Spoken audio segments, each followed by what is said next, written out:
아니하니라. 아멘. 우리가 지난주부터 욥기의 말씀을 함께 나누면서 우리 지난 시간 욥기를 시작하며 이 욥기에 나오는 욥이 어떤 사람인가를 우리가 함께 살펴보았습니다. 욥은 아들들이 생일 잔치를 하며 형제지간의 우애를 나누며 먹고 마시는 중에 하나님을 배반할 수 있다라고 생각했습니다. 그런 이유로 잔치가 끝난 다음 날에는 그 잔치에 참여한 아들들의 명수대로 번제를 드렸습니다. 아들들은 너희들도 잔치에 초청했으니 욥은 딸들을 위해서도 반드시 번제를 드렸을 것입니다. 자녀가 10명이었기 때문에 10번을 드렸겠죠. 1년이면 100번을 드린 셈입니다. 욥은 큰 부자였기 때문에 제사를 드릴 때에 수송아지로 제물을 드렸을 것입니다. 그 가치를 오늘날의 값어치로 환산하면 약 1년에 4억 원가량 되는 돈이라고 지난 시간에 이해를 돕기 위해서 예를 들었습니다. 그리고 그렇게 하는 일이 결코 쉬운 일이 아니라고 했죠. 제사함을 받고 싶고 또 거룩하게 살고 싶은 믿음이 없다면 결코 할 수 없는 일이라는 것입니다. 그러나 욥은 그렇게 했다라는 것이죠. 제사함을 받고 거룩하게 살고 싶어서 1년에 4억 이상의 제물로 제사를 드렸다라는 것이죠. 욥기 1장 5절에 보면 이런 사실을 밝히 알려준 이후에 욥의 행사가 항상 이러했더라고 성경은 기록하고 있습니다. 이것은 욥의 믿음과 욥의 습관을 의미하죠. 그러니까 아들들의 생일을 위해서 그런 것이 아니라 무슨 일을 하든지 간에 항상 이런 태도를 취하는 인물이 바로 욥이었다라는 것이죠. 이런 믿음으로 욥이 살았다라는 것을 뜻하는 것입니다. 하나님께서도 그런 욥을 인정하실 정도였기 때문이죠. 그래서 욥을 자랑스럽게 생각합니다. 그래서 1장 8절 말씀에 보면 하나님께서 사탄에게 욥에 대해 말씀하시는데 이렇게 말씀합니다. 우리 화면을 보고 같이 읽어보겠습니다. 시작.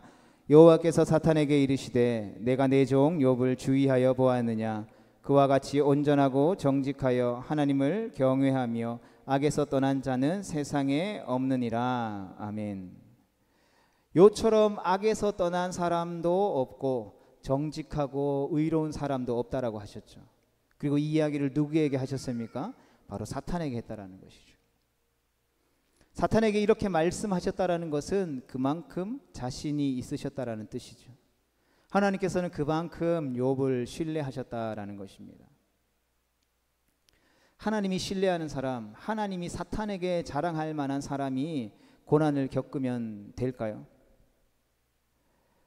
이런 사람이 하루아침에 망하게 된다면 어떻게 될까요? 자식이 하루아침에 몰살당하면 될까요? 안 되겠죠. 의인이 그런 일을 당하면 안 되죠. 교회에 누구보다도 믿음의 본이 되고 신앙생활 열심히 잘하는 사람이 하루아침에 길거리로 나앉게 되고 모든 자식들이 한꺼번에 생을 마감하게 된다면 우리가 그러한 상황에 처한 사람들을 바라보면서 뭐라 말할 수 있을까요? 모두가 똑같이 고백할 거죠.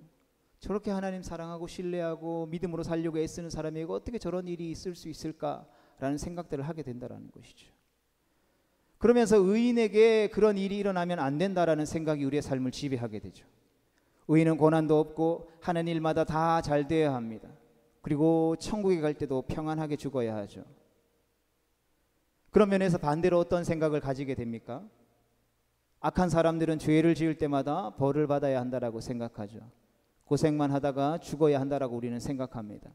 죽을 때도 이왕이면 고통을 많이 받고 죽으면 좋을 것 같습니다. 이것이 우리의 보편적인 생각이죠. 이런 인간의 생각을 보응 원리라고 표현합니다. 보응 원리는 하나님이 이 땅을 다스리시는 방식 중에 하나이죠. 이 문제는 나중에 욥기 9장 말씀에 가서 우리가 다시 다루게 될 텐데 세상에는 보응 원리라는 게 있다라는 것이죠. 권성징악이라는 표현으로도 우리가 표현합니다. 그러나 세상에는 보응 원리만이 있는 것이 아니라는 것이죠. 의롭게 살아도 고난을 겪는 일이 있고 거룩한 사람이 하루아침에 망하는 일도 있다라는 것이죠. 여러분, 왜 그럴까요? 왜 그런 일이 있을까요? 그런 일이 일어날 때 하나님은 도대체 뭐 하실까요? 뭐 하시기에 은인이 고난을 겪을 때에 막아주시지 않는 걸까요? 그럴 것 같으면 누가 이 땅에서 의롭고 정직하게 살려고 노력하겠습니까? 여러분, 그렇게 생각되지 않을까요? 우리가 살펴보고 있는 욥기는 바로 우리의 삶에 마주하는 이러한 문제들을, 이러한 주제들을 다루게 되는 것이죠. 그리고 이러한 주제에 대한 해답을 우리에게 주고 있는 것입니다. 만일 우리가 그런 일을 당한다면 그래도 우리는 하나님을 경외하고 하나님을 사랑하게 될까요? 아픔과 슬픔조차도 우리의 삶 가운데 허락하신 하나님께 감사하며 살아갈 수 있을까요? 혹 하나님을 원망하고 떠나지는 않게 될까요? 주일이 돌아와도 예배드리러 가는 것이, 믿음의 동력자들을 바라보는 것이 너무나도 창피하고 부끄러워서 믿음으로 살 필요 없다라고, 이제 교회에 도저히 못 가겠다라고 생각하지는 않을까요? 내가 그동안 정직하게 살고 의롭게 살았는데 왜 내 인생이 이 모양 일꼴이지? 많은 사람들이 나를 비웃을 거야, 나를 손가락질할 거야 라고 생각하지 않을까요? 오늘 본문 1장 9절로 11절 말씀을 보면 사탄이 그렇게 생각한 것을 볼 수 있습니다. 본문 9절을 보면 하나님께서 욥을 자랑스럽게 말씀하셨을 때에 사탄이 이렇게 대답합니다. 9절 말씀 같이 읽어보겠습니다. 시작. 사탄이 여호와께 대답하여 이르되 욥이 어찌 까닭 없이 하나님을 경외하리까. 아멘. 욥이 순전하고 정직하고 하나님을 경외하며 악에서 떠나 사는 것은 다 속셈이 있다라는 뜻입니다. 까닭 없이, 이유 없이 그렇게 살지 않았다라는 뜻인 것이죠. 그 속셈은 무엇입니까? 사단의 생각이죠.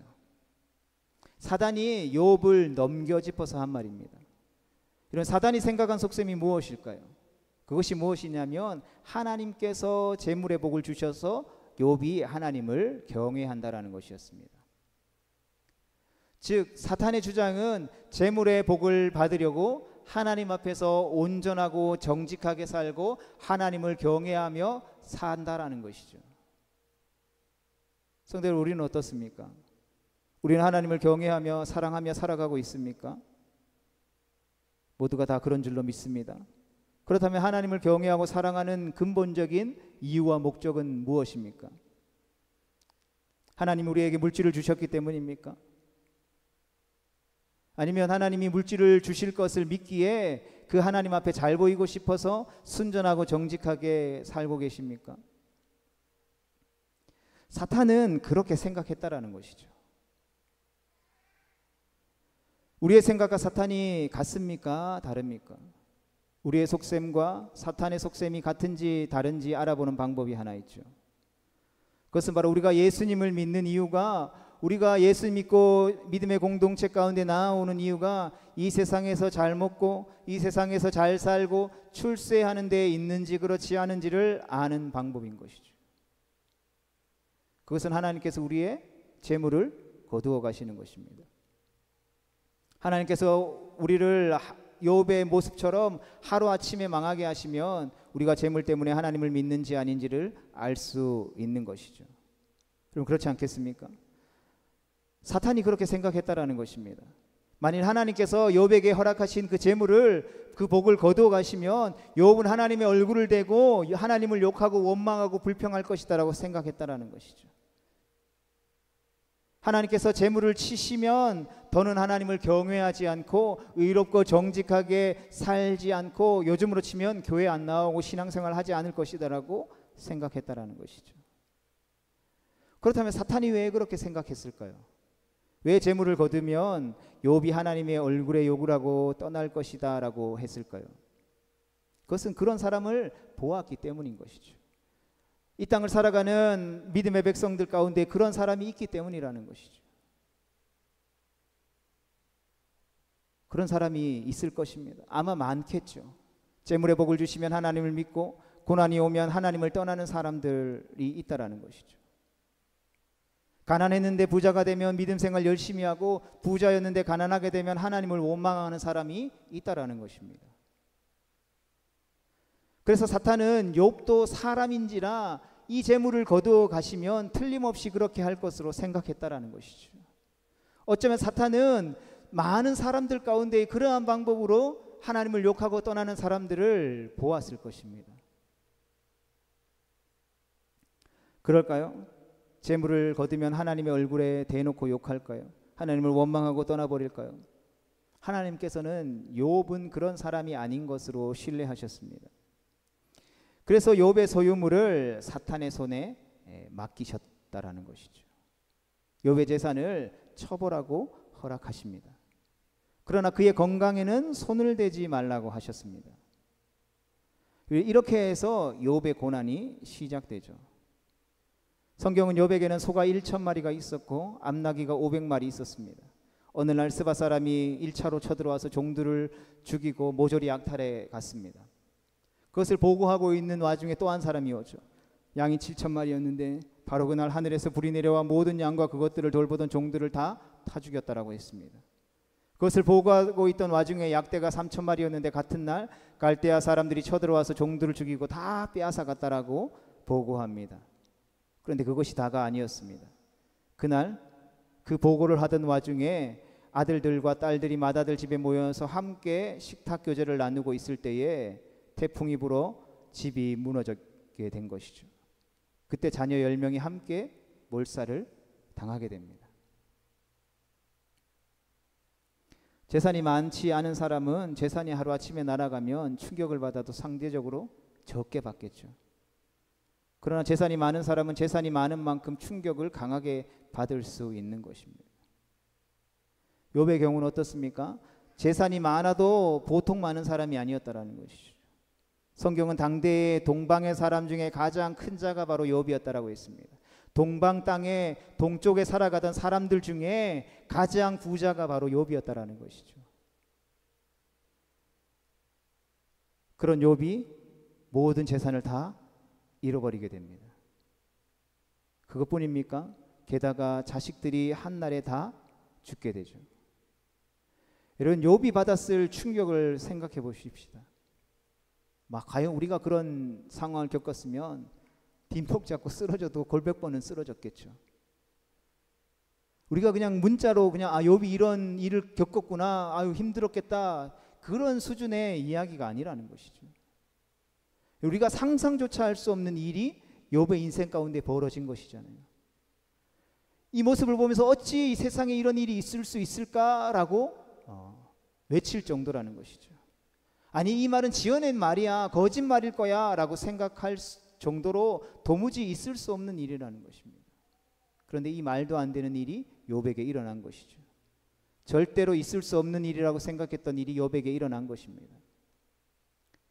특히나 하나님을 믿는 성도에게 있어서 이 일은 결코 더 일어나서는 안 되는 일이었죠.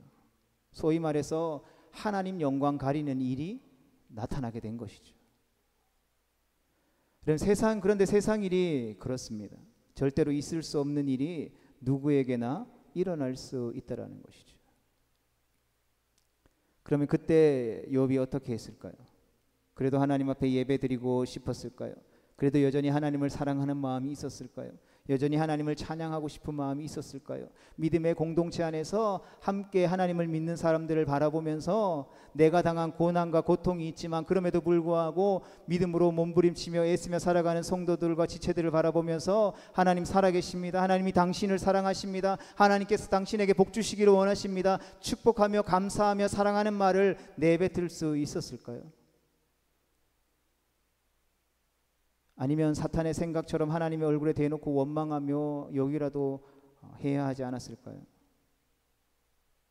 욥기 1장 20절 말씀에 보면 그때 욥이 일어나 겉옷을 찢고 머리털을 밀고 땅에 엎드려 예배했다라고 기록하고 있습니다. 여러분, 자신에게 엄청난 충격과 시련을 주신 하나님께 땅에 엎드려 존경심을 나타낸 것이죠. 비록 까닭 없이 이유 없이 겪었지만 아무런 죄도 없이 겪었지만 그럼에도 불구하고 엎드려 하나님 앞에 예배했다라는 것이죠. 요즘으로 치면 그런 상황을 겪었어도 여전히 하나님이 허락하신 교회에 나와서 예배하며 하나님을 찬양하며 하나님을 앞에 감사했다라는 것입니다. 그리고 욥기 1장 21절을 보면 하나님 앞에 예배하며 하나님 앞에 그 존경심을 엎드리며 감사하며 뭐라고 고백했습니까? 같이 읽어보겠습니다. 시작. 이르되 내가 모태에서 알몸으로 나왔사온즉 또한 알몸이 그리로 돌아가올지라 주신 이도 여호와시요 거두신 이도 여호와시오니 여호와의 이름이 찬송을 받으실지니이다 하고. 아멘. 이 세상에 태어날 때 아무것도 가지고 온 것이 없었기 때문에 돌아갈 때도 빈몸으로 돌아간다라는 뜻이죠. 이 세상을 살아가는 동안 하나님께서 많은 것을 주셨는데 주신 자가 하나님이시기 때문에 하나님께서 그것을 거두어 가신다라고 해도 하나님은 여전히 오르시다라는 뜻인 것이죠. 여러분 어떻습니까? 사단의 생각이 보기 좋게 빗나가지 않았습니까? 욥은 사단이 그렇게 생각하는 사람이 아니었다라는 것이죠. 그의 믿음도 사탄이 생각하는 그런 믿음도 아니었다라는 것입니다. 욥이 이렇게 고백했다라는 것은 왜 우리가 하나님을 경외하고 왜 하나님을 사랑해야 하는지 이유를 밝혀주고 있는 것입니다. 우리가 하나님을 경외하고 하나님을 사랑하는 이유가 하나님이 우리에게 허락하신 재물에 있지 않다라는 것이죠. 재물의 축복을 받고 그것이 좀 많이 누리게 해달라고 하나님을 섬기는 것이 아니라는 것입니다. 이 세상에 잘 먹고 잘 사는 것도 중요하지만 하나님을 믿는 목적이 거기에 있지 않다라는 것이죠. 많은 사람들이 하나님을 경외하고 사랑하는 목적을 이 세상에 두고 있습니다. 신앙생활하며 교회에 다니면서도 불구하고 하나님을 믿었으니까 하나님 이 세상에서도 잘 살고 출세하고 부귀영화 누리는데 하나님 복 주세요 라며 신앙의 가치를 두고 있죠. 그래서 물질 때문에 시험 들고 물질 때문에 낙심해서 교회에 나오지 않는 사람들이 주변에 허다합니다. 신앙생활 하면서도 지금보다 더 부자가 되고 더 많은 사람들보다 더 잘 살고 더 좋은 집에 가고 더 좋은 차를 몰아야 하고 더 행복해야 하는데 목숨을 걸고 있다라는 것이죠. 여러분 이것이 오늘날 한국교회 안에 만연해 있는 세속주의라고 이야기할 수 있는 것이죠. 오늘날 이 시대의 교회와 성도들의 신앙을 가장 위협하고 있는 것이 세속주의라는 것이죠. 교회를 타락시키고 성도들의 신앙을 타락시키는 것이 세속주의라는 것입니다. 우리가 지난 시간에 살펴보았던 것처럼 성경은 재물의 중요성을 우리에게 가르쳐 줍니다. 그리고 부는 하나님께서 주신 축복으로 가르쳐 주고 있는 것이죠. 그리고 정직하게 살고 의롭게 살고 열심히 살아서 소위 세상에서 말하는 것처럼 잘 살라고 가르칩니다. 잘 살면서 재물의 복도 누리라고 가르치죠. 잠언은 이런 사실을 우리에게 강조해 줍니다. 그렇다고 해서 예수님을 믿는 성도의 신앙의 가치와 인생의 목표가 그것이라고 가르치지는 않는다라는 것이죠.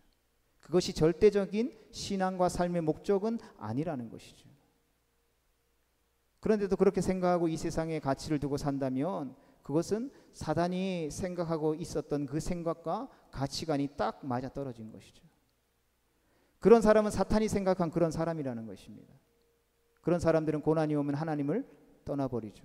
아픔과 슬픔을 당하면 하나님을 배반합니다. 사탄은 그런 사람들을 많이 보았겠죠. 그래서 욥도 그런 사람일 것이다라고 생각했습니다. 그런데 아니었다라는 것이죠.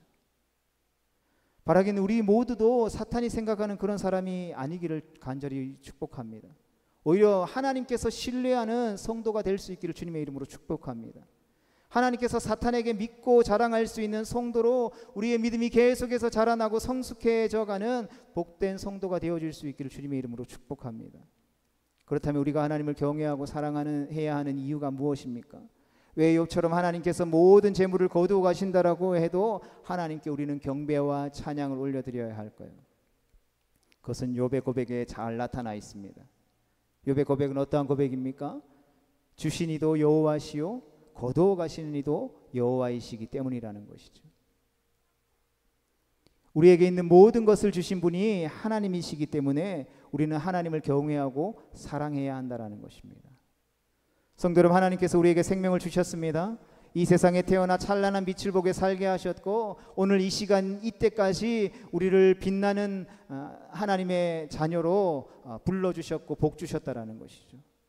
또 우주 만물을 말씀으로 창조하신 하나님께서 그 창조하신 그 모든 것을 우리에게 주시며 그것을 누리며 살아가게 하셨다라는 것이죠. 또 모든 사람이 죄로 인해 멸망해야 함에도 불구하고 특별히 하나님께서 우리 한 사람을 향한 그 놀라운 구원의 계획을 통하여서 예수 그리스도를 이 땅에 보내주시고 그 예수 그리스도를 믿음으로 말미암아 하나님의 자녀가 되는 권세를 누리도록 우리에게 축복해 주셨다라는 것이죠. 그리고 그 하나님의 나라를 소유하며 살아가며 소망하며 살아가며 천국에서 영원한 삶을 누리도록 우리 가운데 축복해 주셨다라는 것이죠. 그러하기에 우리는 하나님을 경외하고 하나님을 사랑해야 하는 것입니다. 설령 우리에게서 재산을 거두어 가신다 할지라도, 때로는 자녀들을 거두시고 부모님들을 데려가도 하나님을 우리가 찬양해야 하는 이유가 바로 여기에 있는 것이죠. 그럴 때 우리가 아프거나 힘들지 않다라는 것을 말씀드리는 것이 아니죠. 한탄스럽고 원망스러울 수도 있을 것입니다. 그러나 그럼에도 불구하고 우리가 그러한 환경과 우리의 감정과 우리의 상황의 지배를 받지 않고, 그럼에도 불구하고 우리의 모든 것을 주시고 모든 것을 거두어 가시는 그 하나님을 경외하고 찬양해야 하는 것이죠. 하나님께서 잠시 맡겨주셨던 것을 찾아가셨다라고 생각해야 하는 것입니다. 하나님께서 주셔서 그동안 잘 누리고 살았는데 이제 하나님이 돌려달라고 말씀하시니 하나님께 돌려드렸다라고 생각할 수 있어야 하는 것이죠. 성도 여러분, 이것이 우리가 하나님을 경외하고 사랑해야 할 이유인 것입니다. 고난과 아픔과 슬픔을 당할 때 힘들고 이해가 안 되고 가슴이 아프지만 하나님을 찬양하고 경배해야 할 이유가 바로 그것이라는 것이죠. 바라기는 오늘 이 말씀을 대하는 우리의 영이 깨어나 이 사실을 깨닫게 될 수 있기를 주님의 이름으로 축복합니다. 이러한 믿음이 우리 안에 자라나고 충만하게 되어지기를 주님의 이름으로 축복합니다. 이런 믿음이 바로 욥과 같은 믿음인 것이죠. 그런데 그렇다고 이런 믿음으로 산다고 해서 항상 고난만이 있는 것이 아니라는 것이죠. 이런 믿음이 없다고 해서 고난을 안 당하는 것도 아닙니다. 이러한 믿음이 없는 분들은 고난을 겪을 때 죽고 싶을 것입니다. 하나님을 배반할 것이죠. 반대로 이러한 믿음이 있는 사람에게는 고난 중에도 하나님의 위로가 임하는 것입니다. 고난을 이기고 아픔과 슬픔을 이기게 하시는 하나님의 그 능력과 그 하나님의 힘과 하나님의 지혜와 은혜가 임하게 되는 것입니다. 그 위로와 은혜로 역경을 이기고 승리하게 되는 것이 바로 성도의 삶인 것이죠. 오늘 예배하는 우리 모두에게 바로 이러한 믿음이 충만하게 되기를 간절히 소망합니다. 그런데 우리가 이러한 믿음의 사람 욥의 모습을 보면서 욥의 믿음이 엄청나서 나는 흉내도 못 내겠다라고 생각할지도 모르겠습니다. 그러나 그럼에도 불구하고 성경이 우리 가운데 무엇을 이야기합니까? 우리와 별반 다를 것이 없는 우리와 성정이 같은 믿음의 선진들이 있다라는 것이죠. 믿음의 선진들이 그러한 믿음의 삶을 살았다라는 것이죠.